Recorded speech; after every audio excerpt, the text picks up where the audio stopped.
साध संगत जी, the inspired stories channel पर आपका बहुत बहुत स्वागत है। वीडियो शुरू करने से पहले कृपया आप मेरे चैनल को सब्सक्राइब जरूर करें और साथ में बेल आइकन को भी दबा दें ताकि मेरे नए वीडियो का नोटिफिकेशन आपको मिल जाए। और अगर वीडियो अच्छा लगे तो कृपया लाइक, कमेंट और ज्यादा से ज्यादा शेयर करें। अब देर न करते हुए आज की कहानी शुरू करते हैं। साध संगत जी, मनुष्य कभी भी अपने भाग्य से संतुष्ट नहीं होता। वो हमेशा दूसरों के भाग्य को देखकर ईर्ष्या करता रहता है और हमेशा यही सोचता है कि काश मेरा भाग यह भी उसके जैसा हो। क्या ऐसा हो सकता है? साध संगत जी, मनुष्य का भाग्य उसके कर्मों के अनुसार ही तय होता है और वैसे ही मिलता है। जैसे हम कर्म करेंगे वैसा ही भाग्य हमें मिलेगा। लेकिन इस दुनिया में कुछ लोग ऐसे भी होते हैं जो हमेशा इसके लिए भगवान को दोष देते रहते हैं। ऐसा ही हमारी आज की इस कहानी में है, जब एक मनुष्य ने अपने भाग्य को बदलना चाहा और परमात्मा ने बदल भी दिया। लेकिन उसके बाद उसके साथ क्या क्या हुआ, ये आपको इस कहानी में पता चलेगा। अब देर ना करते हुए आज की कहानी शुरू करते हैं। साध संगत जी, बहुत समय पहले की बात है। रामपुर नामक गांव में भोला नाम का एक गरीब किसान रहता था। वो गांव के मुखिया के खेतों में मजदूरी का काम करता था। इस तरह से उसका जीवन चल रहा था। लेकिन भोला अपने इस काम से खुश नहीं था। वो हमेशा अपने भाग्य को कोसता ही रहता था और हमेशा परेशान रहता था। वो दूसरों को देखकर हमेशा यही सोचता था कि काश मेरा भाग्य उनके जैसा हो जाए, मैं भी उनकी तरह सुखी हो जाऊं। एक दिन भोला खेत में काम कर रहा था। तभी उसके अंदर ये ख्याल आया कि कोई इतनी ज्यादा गर्मी में काम कैसे कर सकता है। फिर उसने सोचा, अगर भाग्य में ही दुख लिखा है तो कोई क्या कर सकता है। सभी लोग कितने सुख से रह रहे हैं, सबका भाग्य कितना अच्छा है और एक मैं फूटी किस्मत लेकर पैदा हुआ हूँ जो ये सब कुछ भुगत रहा हूँ। ये सोचता हुआ भोला वापस अपने घर चला गया और जाकर घर के बाहर सर पकड़कर बैठ गया। उसको इस तरह बैठे हुए देखकर उसकी पत्नी बाहर आई और उससे पूछा, क्या बात है, तुम इतने परेशान क्यों लग रहे हो? क्या तबीयत ठीक नहीं है? भोला ने उसकी बात सुनकर कहा, मैं इस जीवन से तंग आ गया हूँ। अगर भगवान ने मेरा भाग्य इतना बुरा लिखना था तो मुझे पैदा ही क्यों किया? उसकी पत्नी ने उसको बहुत समझाया, लेकिन भोला भगवान को बुरा भला कहता रहा। तभी वहाँ पर एक महात्मा आए। उन्होंने भोला को इस तरह बैठे हुए देखकर पूछा, क्या हुआ भोला, इस तरह सर पर हाथ रखकर क्यों बैठे हो? किस बात से इतना परेशान हो? भोला ने महात्मा की बात सुनकर कहा, महात्मा जी, मैं अपनी जिंदगी से परेशान हो गया हूँ। भगवान ने मेरा इतना बुरा भाग्य लिख दिया। मेरे से अच्छे तो वो लोग हैं जो अपना जीवन हंसी खुशी और सुख से गुजार रहे हैं। लेकिन पता नहीं भगवान को मेरे से क्या दुश्मनी थी जो उन्होंने मेरे साथ ये किया। महात्मा ने उसकी बात सुनकर कहा, बेटा, मैं तुम्हें रोज देखता हूँ। तुम रोज भगवान से शिकायत करते रहते हो। तुम्हें आखिर किस बात की तकलीफ है, बताओ तो सही। भोला ने महात्मा की बात सुनकर कहा, गुरुजी, अब मैं क्या बताऊं? ये परेशानियों से भरी जिंदगी मुझसे काटी नहीं जा रही। पूरी दुनिया में लोग आराम से जिंदगी बिता रहे हैं और एक मैं हूँ जो पूरा दिन खेत में हल चलाता रहता हूँ। महात्मा ने उसकी बात सुनकर कहा, बेटा, जब इंसान बनकर जन्म लिया है तो मेहनत तो करनी पड़ेगी। अगर मेहनत नहीं करोगे तो कैसे अपना जीवन यापन करोगे? भोला ने महात्मा की बात सुनकर कहा, गुरुजी, ये बात तो आप ठीक कह रहे हो, लेकिन मेरे खेत के पास जो पेड़ लगे हुए हैं, उनको देखकर मैं हमेशा यही सोचता हूँ कि काश मैं भी उस पेड़ के जैसा होता तो मेरी जिंदगी कितनी अच्छी होती। मुझे कुछ भी नहीं करना पड़ता, कोई भाग दौड़ नहीं, सिर्फ दिन भर चुपचाप खड़े रहो और ठंडी ठंडी हवा खाओ, पक्षियों का संगीत सुनो, उनका जीवन कितना अच्छा है। महात्मा भोला की बात सुनकर मुस्कुरा दिए। फिर उन्होंने उससे पूछा, क्या तुम पेड़ बनना चाहते हो? भोला ने महात्मा की बात सुनकर कहा, हाँ गुरुजी, मैं पेड़ बनना चाहता हूँ। महात्मा ने उसकी बात सुनकर कहा, ठीक है भोला, तो आज से तुम पेड़ की जिंदगी ही जियोगे। ये कहकर महात्मा ने भोला की तरफ हाथ किया। भोला वहाँ से गायब होकर जंगल में पेड़ के रूप में बदल गया। भोला अपने आप को पेड़ के रूप में देखकर बहुत खुश हुआ। वो सोचने लगा कि कितनी ठंडी ठंडी हवा है और अब मुझे कोई काम भी नहीं करना पड़ेगा और ना ही किसी चीज की चिंता करनी पड़ेगी।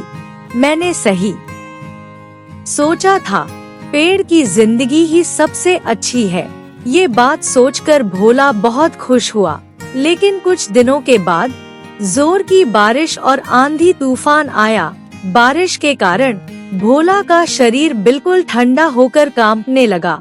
भोला ये देखकर बहुत घबरा गया और बोलने लगा, कितनी तेज बारिश हो रही है, मेरा शरीर बुरी तरह से कांप रहा है और इतनी तेज आंधी में मुझे लग रहा है जैसे ये मुझे जड़ से उखाड़ कर फेंक देगी। फिर कुछ समय के बाद बारिश बंद हो गई। भोला को ये देखकर थोड़ा चैन आया, लेकिन ये राहत थोड़ी देर के लिए ही थी। अगले दिन दो लकड़हारे वहाँ पर लकड़ी काटने के लिए आए। उन्होंने देखा कि सभी पेड़ गीले हैं। तभी उनमें से एक लकड़हारे ने कहा, आज हम पेड़ पर निशान लगा देते हैं, जब धूप निकल आएगी तो पेड़ की लकड़ी सूख जाएगी, फिर हम इसको काट लेंगे। ये सोचकर दोनों पेड़ पर निशान लगाने लगे ताकि वो कल आकर उसको काट सके। भोला उनकी बात सुनकर बहुत घबरा गया, क्योंकि उनमें से एक आदमी ने भोला के ऊपर भी निशान लगा दिया था। भोला ये सोचकर डर गया कि अब ये लोग कल मुझे भी काट देंगे। वो जोर जोर से महात्मा को आवाज देने लगा और बोलने लगा, गुरुजी, मुझे बचाओ। तभी एकदम उसके सामने महात्मा जी प्रकट हुए और बोले, क्या हुआ बेटा, तुम मुझे क्यों बुला रहे हो? अब तो तुम्हारा भाग्य बदल गया है और तुम्हारा जीवन भी सुखी हो गया होगा। महात्मा की बात सुनकर भोला ने कहा, गुरुजी मेरी मदद कीजिए। फिर भोला ने सारी बात महात्मा को बताई। महात्मा ने उसकी बात सुनकर मुस्कुराते हुए कहा, तो इसका मतलब तुम पहले की तरह इंसान बनकर खेती बाड़ी करना चाहते हो? महात्मा की बात सुनकर भोला ने कहा, नहीं नहीं गुरुजी, मैं इंसान की जिंदगी दोबारा नहीं जीना चाहता, क्योंकि उस जीवन में बहुत दुख और परेशानियां हैं। आप एक काम करें, मुझे एक बड़ा पत्थर बना दीजिए, क्योंकि पत्थर आराम से पहाड़ के ऊपर सोता रहता है और आंधी तूफान या बरसात में भी उसको कोई तकलीफ नहीं होती। उसकी जिंदगी में बहुत शांति होती है, उसका भाग्य ज्यादा अच्छा होता है। इसलिए गुरुजी, मैं पत्थर की जिंदगी जीना चाहता हूँ। महात्मा ने उसकी बात सुनकर कहा, ठीक है बेटा, अगर तुम्हारी यही इच्छा है तो ऐसा ही होगा। तुम पहाड़ के ऊपर पत्थर बनकर शांति से जीवन बिताओगे। ये कहकर महात्मा ने भोला को पत्थर बना दिया। भोला अपने आप को पत्थर के रूप में देखकर बहुत खुश हुआ। वो सोच रहा था, अब मेरा जीवन शांति से बीतेगा, अब मुझे कोई परेशानी नहीं होगी और ना ही मुझे कोई परेशान करेगा। अब भोला आराम से पत्थर का जीवन बिताने लगा। वो दिन भर आराम से सोता रहता लेकिन भोला की ये खुशी भी ज्यादा दिन नहीं रही। एक दिन जब भोला सो रहा था, तभी वो एकदम से हिलने लगा। ये देखकर भोला डर गया और एकदम उसकी आँख खुल गई। तभी उसने देखा कि कुछ आदमी हाथ में हथौड़ा लेकर उधर ही आ रहे थे। वो लोग आकर भोला के पास खड़े हो गए। तभी उनमें से एक आदमी बोला, ये पत्थर देखो कितना बड़ा और अच्छा है। तभी दूसरे आदमी ने कहा, लेकिन आज हमने दूसरे पहाड़ पर पत्थर तोड़ने हैं, इसलिए इस पत्थर को हम कल तोड़ेंगे। लेकिन तभी पहले वाला आदमी बोला, पहले एक चोट मार कर देख तो लो कि पत्थर कितना मजबूत है, फिर हम उसी हिसाब से कल और आदमी ले आएंगे ताकि ये पत्थर आसानी से तोड़ सके। ये कहकर उस आदमी ने हथौड़ा उठाया और भोला के सर पर दे मारा। हथौड़े की चोट से भोला की आंखों से आंसू आ गए। वो जोर जोर से दर्द से चिल्लाने लगा। उसे ऐसा लग रहा था कि जैसे उसकी जान निकल जाएगी, लेकिन वो लोग भोला की आवाज नहीं सुन सकते थे। इसके बाद वो अगले दिन वापस आने के लिए वहाँ से चले गए। उनके जाते ही भोला जोर जोर से गुरुजी का नाम लेकर चिल्लाने लगा और कहने लगा, गुरुजी मुझे बचाओ, मैं पत्थर की जिंदगी नहीं जीना चाहता। वो जोर जोर से रोने लगा। तभी एकदम से महात्मा जी उसके सामने प्रकट हो गए और उन्होंने उससे पूछा, अब क्या हुआ बेटा? अब तो तुम्हारा जीवन सुख और शांति से बीत रहा है ना? अब तो तुम्हें कोई परेशान करने वाला भी नहीं है, फिर तुम्हें मेरी जरूरत क्यों पड़ गई? महात्मा की बात सुनकर भोला जोर जोर से रोने लगा और फिर बोला, गुरुजी, आज कुछ पत्थर तोड़ने वाले लोग आए थे। उन्होंने मेरे सिर पर हथौड़े से इतना जोर से वार किया कि मेरा सिर फूट गया और मुझे ऐसा लग रहा था कि जैसे मेरे प्राण ही निकल जाएंगे। कृपया मुझे इस जीवन से छुटकारा दिलाइए, मैं पत्थर का जीवन नहीं जीना चाहता। महात्मा ने उसकी बात सुनकर फिर मुस्कुराते हुए पूछा, तो फिर दोबारा से तुम्हें इंसान बना दूं ताकि तुम अपना जीवन खेती बाड़ी करके गुजार सको। महात्मा की बात सुनकर भोला फिर बोला, नहीं नहीं महात्मा जी, इससे तो मैं फिर से दुखी हो जाऊंगा। इस बार आप मुझे शेर बना दीजिए। शेर जंगल का राजा होता है और कोई भी उसका कुछ नहीं बिगाड़ सकता। सभी लोग उससे डरते हैं, इसलिए आप मुझे शेर बना दीजिए, फिर मैं अपना जीवन शांति पूर्वक बिताऊंगा। महात्मा ने उसकी बात सुनकर कहा, बेटा, अच्छी तरह सोचने के बाद ही बोल रहे हो ना, क्योंकि मैं बार बार तुम्हारा रूप नहीं बदल पाऊंगा। मैंने तुम्हारा भाग्य 2 बार बदल दिया है और अब आखिरी बार बदल रहा हूँ। भोला ने महात्मा की बात सुनकर कहा, हाँ गुरुजी, मैं आपकी बात समझ गया। इसके बाद मुझे आपकी जरूरत नहीं पड़ेगी, क्योंकि इसके बाद मैं जंगल का राजा बन जाऊंगा और सभी मुझसे डरेंगे, इसलिए आप मुझे शेर ही बना दीजिए। महात्मा ने उसकी बात सुनकर कहा, ठीक है बेटा, ऐसा ही होगा। फिर महात्मा ने उसको शेर के रूप में बदल दिया। अब भोला की जिंदगी बदल गई। वो अपने इस जिंदगी से बहुत खुश था। वो सारा दिन इधर से उधर घूमता रहता और सोता रहता। इस तरह से उसकी जिंदगी चल रही थी। लेकिन भोला की ये खुशी भी ज्यादा दिन तक नहीं रही। एक दिन जंगल में कुछ शिकारी आए और उन्होंने शेर को पकड़ने के लिए पिंजरा लगा दिया। भोला को ये सब नहीं पता था। वो तो अपना जीवन सुख शांति और मस्ती से गुजार रहा था। वो ये सोच के अपना जीवन गुजार रहा था कि अब उसके जीवन में कभी दुख नहीं आएगा। अपनी इसी बेफिक्री की वजह से भोला पिंजरे में फंस गया। शिकारी शेर को देखकर बहुत खुश हुए। वो आपस में बातें करने लगे कि हम शेर को ले जाकर सर्कस में बेच देंगे, जिससे हमें काफी पैसे मिलेंगे। भोला उनकी बात सुनकर बहुत ज्यादा डर गया। वो सोचने लगा कि अब तो सारी जिंदगी कैदियों वाला जीवन बिताना पड़ेगा। तभी उसे महात्मा की याद आई। वो जोर जोर से महात्मा को आवाज देने लगा, गुरुजी मुझे बचाओ, मुझे इस जीवन से बचाओ, मुझे ये जीवन नहीं चाहिए। तभी उसकी आवाज सुनकर महात्मा जी वहां आ गए और उन्होंने उससे पूछा, क्यों बेटा, अब तो तुम्हें कोई डर नहीं है, अब तो कोई तुम्हारा कुछ नहीं बिगाड़ सकता, अब तो तुम्हारा भाग्य अच्छा हो गया है।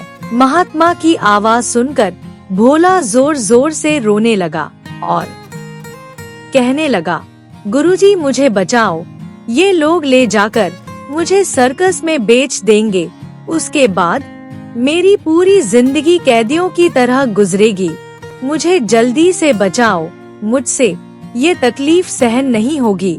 महात्मा ने उसकी बात सुनकर कहा, लेकिन बेटा, तुम तो कहते थे कि तुम्हारे अलावा सभी का जीवन सुखी है और सभी बहुत खुश है। महात्मा की बात सुनकर भोला ने कहा, मुझसे बहुत बड़ी गलती हो गई गुरुजी, अब मुझे समझ में आ गया है कि सुख दुख सभी के जीवन में आते हैं। अपने दुख को जब हम बड़ा करके देखते हैं तो दूसरे हमें ज्यादा सुखी नजर आते हैं। महात्मा उसकी बात सुनकर हंसने लगे और बोले, बेटा इतने दिनों में तुमने सारे संसार का ज्ञान जान लिया। महात्मा की बात सुनकर भोला ने कहा, मैं आपसे प्रार्थना करता हूँ गुरुजी, मुझे वापस इंसान बना दीजिए। मेरा वो जीवन ही ज्यादा अच्छा था, जिसमें कम से कम आजादी तो थी और ना ही मृत्यु का भय था। अब मैं खूब मेहनत करूँगा और दूसरों को देखकर दुखी भी नहीं होऊंगा, इसलिए गुरुजी मुझ पर दया कीजिए। महात्मा ने उसकी बात सुनकर कहा, ठीक है बेटा, लेकिन ये आखिरी बार है, इसके बाद मैं तुम्हारा भाग्य नहीं बदल सकता। अगर तुम्हें ये स्वीकार है तो मैं तुम्हें वापस इंसान बना देता हूँ। भोला ने महात्मा की बात सुनकर कहा, हाँ गुरुजी मुझे मंजूर है, आप मुझे जल्दी से इंसान बना दीजिए। महात्मा ने उसकी तरफ हाथ उठाया और उसे इंसान बना दिया। भोला अपने आप को इंसान के रूप में देखकर बहुत खुश हुआ। इसके बाद भोला ने खूब मन लगाकर खेती बाड़ी करना शुरू कर दिया। वो पूरे साल मेहनत करके खूब फसल उगाता था। काम के प्रति उसकी लगन देखकर मुखिया ने उसे एक छोटा सा जमीन का टुकड़ा दे दिया, जिस पर भोला खेती बाड़ी करने लगा। समय के साथ साथ भोला की पत्नी को एक लड़का पैदा हुआ। अब भोला दूसरों को देखकर दुखी नहीं होता था। अब भोला अपनी जिंदगी अच्छी तरह से गुजारने लगा। वो समझ गया था कि परमात्मा ने जो कुछ भी उसको दिया है उसी में खुश रहना चाहिए और उसका शुक्राना करना चाहिए। साध संगत जी, इस छोटी सी कहानी से हमें ये शिक्षा मिलती है कि परमात्मा ने जो कुछ भी हमें दिया है हमें उसी में खुश रहना चाहिए, क्योंकि परमात्मा जो कुछ भी हमें देता है वही हमारे लिए ज्यादा अच्छा होता है। हम लोग अक्सर परमात्मा से मांगते तो रहते हैं, लेकिन परमात्मा ज्यादा अच्छा जानता है कि हमारे लिए क्या अच्छा है और क्या बुरा। इसलिए हमें परमात्मा के भाने में रहना चाहिए और जो जीवन उसने हमें दिया है उसके लिए उसका शुक्र करना चाहिए। साध संगत जी, आशा है इस छोटी सी कहानी से उन लोगों को बहुत कुछ सीखने को मिलेगा जो हमेशा इस बात से परेशान रहते हैं कि दूसरों का भाग्य उनसे ज्यादा अच्छा है। अगर आपको ये कहानी अच्छी लगी हो तो कृपया लाइक, कमेंट और शेयर जरूर करें। आपके प्यार और स्नेह के लिए बहुत बहुत धन्यवाद।